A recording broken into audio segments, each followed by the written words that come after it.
It's time to reveal all the Knorr kitchen secrets. If you know, you Knorr. A cooking show where beginner cooks are challenged to create simple, delicious, and exciting dishes, even with verbal instructions only. With your beautiful host, Abby Marquez, that's me. And of course, your chef, Ninong Rai, and our special guest, Mimiya. Hi guys! I'm that girl, Mimiya. From scale of 1 to 10 po, ang confidence rate ko po when it comes to cooking is 2. So, minsan po, late na po natatapos sa mga shoot. So, pagka-uwi ko po, pagod na po tayo, opo. So, maliban po sa wala akong tiwala sa sarili ko, wala rin po talaga akong time to cook. Gusto ko rin po magpaka-independent. So, ayoko rin po most of that time umasa po sa pagluluto ng tatay ko. I want to be there for myself. I want to be my own dad. Ano da? I always say yes to new experiences. So, I'm super excited for today's challenge po. Let's go! Let's get it! Sa lulutuin natin ngayong first episode natin, perfect na perfect to sa isang katulad ni Mimi. At busy sa maraming bagay. Yes. Ito kasing gagawin natin, sobrang dali lang. Kaya natin tapusin to in 10 minutes. 10 minutes lang. Quick and cheesy volcano omo rice. And that's an if you know, you Knorr recipe because it's simple, delicious, and exciting. How do you feel, Mimiya? I feel it! I feel it coming! Hindi, ako super excited ako, but at the same time, kinakabahan talaga ako, Miss Abby. Huwag kang mag-alala dahil pwede kang sumilip kay Ninong Rai later. Bibigyan ka namin ng one secret silip. Pero isa lang ha, isang Yes. beses lang. Isang Yes. beses lang. Oh. Tutulungan kita, ibabato ko naman sa'yo lahat ng instructions and hindi ako papayag na hindi maging masarap to. Ayun. Tama. Okay, we ready? Yes. So, Good luck, yes. We got this. Yes. The end. Fight!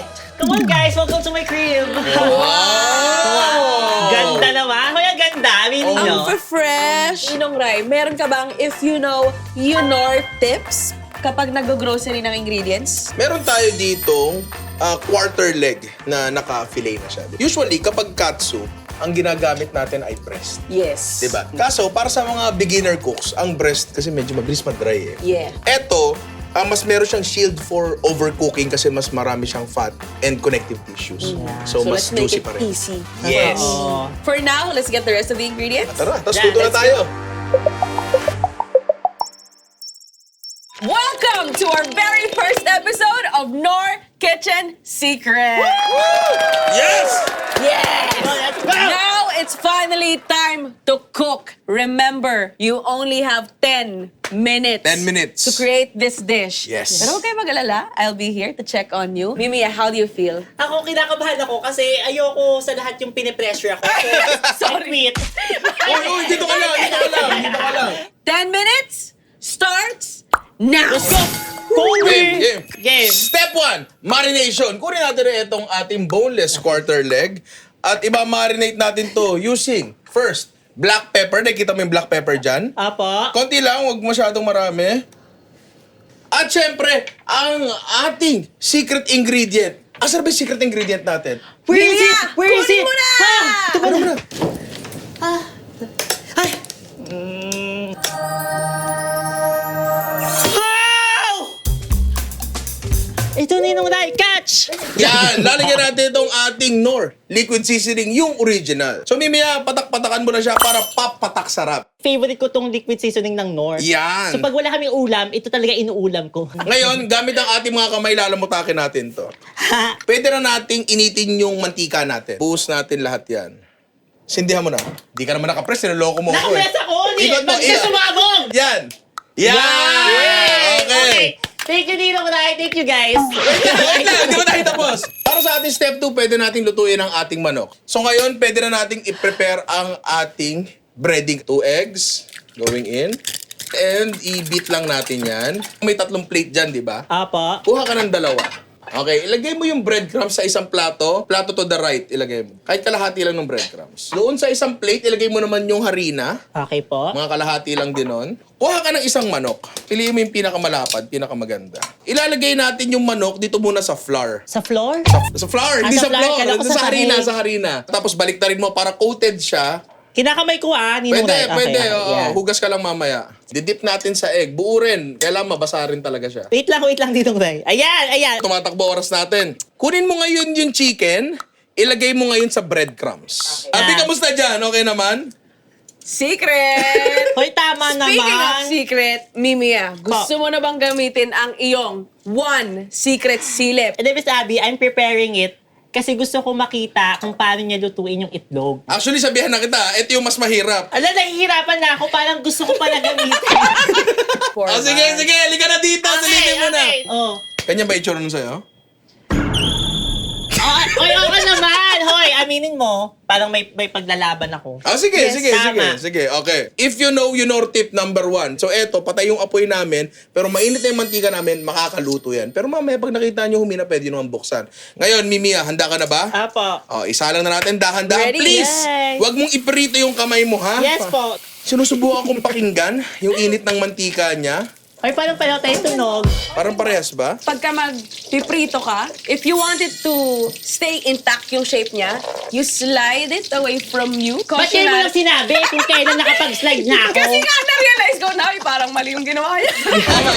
Tama. Habang napiprito yan, meron tayong tissue dito sa tabi natin, di ba? Apo. Ilagay natin dun sa isang plato. Bango. Oh, Kimi.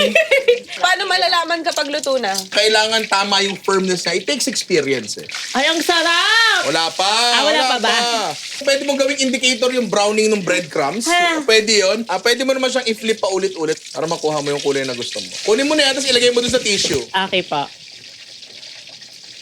Actually, tapos na tayo dun sa pinakamahirap na part. So, dito na tayo sa step 3 and that's cooking the egg and diretso plating na. Kuha ka ng 2 eggs, Mimia, and i-crack mo dun sa, sa bowl mo. Okay, nabit mo na yung egg mo. Apo. Maglagay ka ng around 1 tablespoon dun sa itim na pan. Ninong Ray, nagamit ko lahat ng oil ko. Nagamit mo lahat ng Ito oil na, mo. kutsara. Kutsarahin Tama. mo. Kutsarahin mo. Wala namang problema dun. Sige po. Time's almost up, Oy! guys! Let's go! Game. Patay na yung apoy. Apo, Lagay patay mo na na yung po. egg. Lagay mo na yung egg. Tapos Yeah. nakikita mo yung cheese dyan. Gamit ang spoon, ilagay mo dun sa scrambled eggs Okay. mo. Gamit yung green na rubber spatula dyan. Pwede nating haluin. Okay lang ba sa'yo medyo malasado yung itlog? Yes! Igano mo sa pan. Kailangan covered yung bottom ng pan, ha? Asan yung bottom? Hindi, I mean yung pan. Covered yung pan ng itlog. Kailangan wala siyang butas-butas. Okay po. Okay ako, ewan ko yung itlog ko kung okay siya. Sino mo ka? Almost done? Hoy, wait lang! Mimi? Huy, yung itlog ko pala naging tinolang sabaw niya. Hilaw pa yan. Ba't Wait, ganyan? okay, wait Ay, lang. balik mo sa apoy. Dali. Yeah, Mabilis lang yan. binalik ko, Ninong Ray. Malapit na, Ninong Ray, promise. Parang may naaamoy akong hindi maganda. Oh, ang bango! Kung ano may manok mo, lagay mo sa chopping board. Tapos slice mo lang siya. Oh, Nor tip, wag na kayo magkutsilyo, maggunting na lang kayo. Next, yung ating leeks. Hiwain mo lang ng maninipis yan. Crosswise, lengthwise. Crosswise Yung yun. white ba? Or Hindi, yung white? green. Direk, kinakabahan ako. Pwede ko bang jilipin? Konti lang, huwag mo lahatin. Ilagay mo sa taas ng manok. Kunin mo na yung Nor liquid seasoning mo at patakan natin yung itlog para papatak sarap yan. Okay na ako. 5, 4, Nakakabahan 3, 2, 1! Now let's taste their dishes. Feeling confident? yes. Parang kumakain ka na. How do you feel, Mami Mia? Do you think you did well? I think my end is very well. Tingnan mo yung well done. It's well done. Yes. Ako, ang gusto ko lang naman matutong magluto si Mimi at ang mga nanonood natin dyan. So palagay ko naman, na-achieve natin yun. Oh, Tada! di ba? Maganda. Thank you, Ninong Ray. Yung doneness ng itlog, nasa sa inyo yan. Pwedeng ganito na medyo malasado tulad ng gusto Right. ko. Pwede rin yung sa kanya kung ayaw ng gano'n. Yes. Hard Kasi sabi niya scrambled. gusto niya malasado. Hindi, ngayon ayoko na ng malasado. Gusto ko burnt. Yeah. Ito, parang gusto ko munang tikman to. Di ba? Yabong naman ito ni Ninong Ray. Hindi Hindi. na ako uulit magluto. Hindi, titikman natin yan. Okay. This is Ninong Rice creation. Ang sarap nung cheese. At Yeah. yung contrast niya with the umami. So ngayon, tikman mo yung sarili mong luto.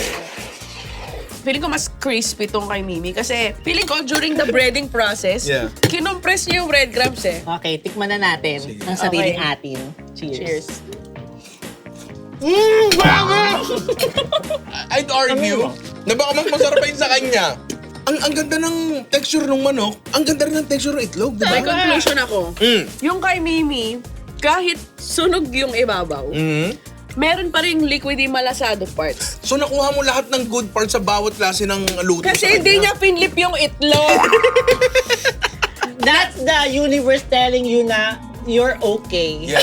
Na-shock po ako sa sarili ko kasi hindi ko in-expect na makakaluto ako ng something na ganito kasarap. In just 10 minutes, you can make this kind of dish. You know what I'm Yes. saying? Nagulat mo yung sarili mo. Yeah, pag nakikita ko siya, nagugulat ako gumawa niyan. Lahat naman tayo ay may kanya-kanyang buhay. We are all busy. Yan ang 10 minutes na worth it. Nor liquid seasoning, tsaka paminta lang ang tinimpla natin doon sa manok. Kasi Yes. ganito nakasarap. Describe the dish in one word. Malinamnam. Masarap. At saka iba. At kung kaya ko, mas kaya nyo. At the end of each episode, you will see the full recipe and ingredients on your screen. Watch out for the next episodes of Nor Kitchen Secrets. If you know, you know. Kayang-kaya in 10 minutes. Yan ang quick and cheesy Volcano Omurice.